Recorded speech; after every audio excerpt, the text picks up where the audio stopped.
Welcome to The Bountiful Yogi, a podcast where soul meets practice and where we explore what it means to live, lead, and love from a place of deep alignment. I'm Heather, and I created this space as part of Sea Life as a Muse, a home for storytelling, healing, and embodiment for those who feel deeply and live with intention. These episodes are meant to be short and digestible, little pockets of wisdom to carry with you throughout your day.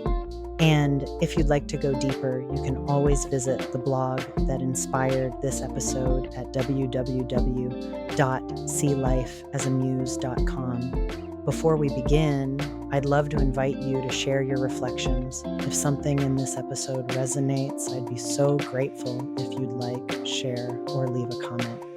Your words help others find this work, and they help nurture a community rooted in awareness, compassion, and growth. Whether you're a seeker, a healer, a teacher, a creative, or simply someone navigating the world with an open heart, I'm so glad you're here. And if you're returning, welcome back. Let's take a breath together and begin. Welcome back to the Bountiful Yogi. I'm glad you're here. Let's take a moment together. Soften your shoulders, relax the jaw, let the breath come in gently and release. Let yourself arrive. Recently, one of my students said something that opened a meaningful doorway. She said, "I was listening to your podcast, and I'm curious why you talk about emotional healing and social issues instead of just the yoga movement we do in class." There was no judgment in her voice, only curiosity. And I love curiosity. Curiosity means we're paying attention. It was a great question. And it's a question many people may quietly wonder. So today we're going to talk about it. Yoga on the mat, the beginning, not the end. In class, we practice asana, the physical postures, and pranayama, the breath work. These are important. They are powerful. They are real tools. They help us stay with discomfort, breathe when things feel overwhelming, release tension we've been carrying, soften what we've been guarding. And each person comes to yoga for their own reasons.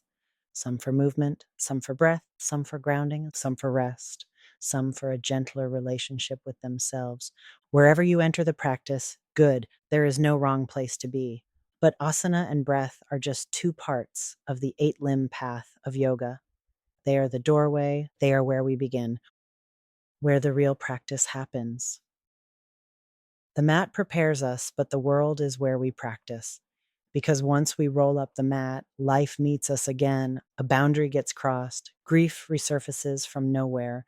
A conversation triggers an old wound. The world feels heavy or chaotic.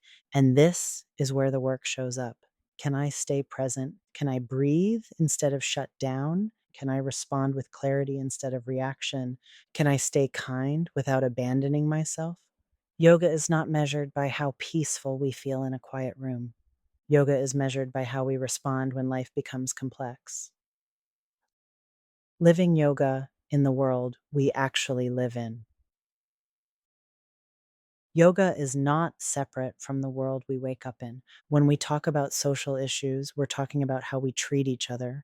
When we talk about climate care, we're talking about our relationship with the earth that literally sustains our breath. When we talk about political decisions, we're talking about the systems that determine whether people are safe, supported, and seen. These aren't off topic. These are the places where yoga is needed most. Yoga asks us to remain present without collapsing, care without losing ourselves, speak truth even when it's vulnerable, pair compassion with accountability. This isn't about choosing sides. This is about choosing humanity again and again. Justice versus accountability. In one of my blogs, I use the word justice, and I want to clarify that gently. I use that word because I needed a quick word that people recognize. But truthfully, I don't believe justice can undo harm. Once harm happens, we can't unhappen it. What we can do is accountability.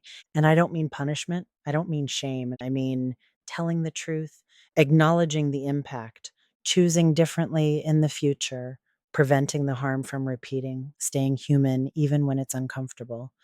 Accountability is how we honor each other's experiences. It's how we keep from passing the same wound forward. It's how we grow. That is yoga in action. Movement still matters. Movement isn't going anywhere. The body is wise. Breath is medicine. Movement is a bridge back to ourselves. But movement alone is choreography. Movement with presence, compassion, and accountability is yoga. This practice is not about perfection. It is about wholeness, the capacity to feel deeply, to stay present, to learn and keep learning, to remain human in a world that often forgets how. If you are here, you are building a different kind of strength. The strength to stay, the strength to feel, the strength to return to yourself again and again. Let's take one breath together. Inhale, exhale, release. Thank you for being here. Thank you for being in your practice. Thank you for being in your becoming. Stay bountiful and always see life as a muse.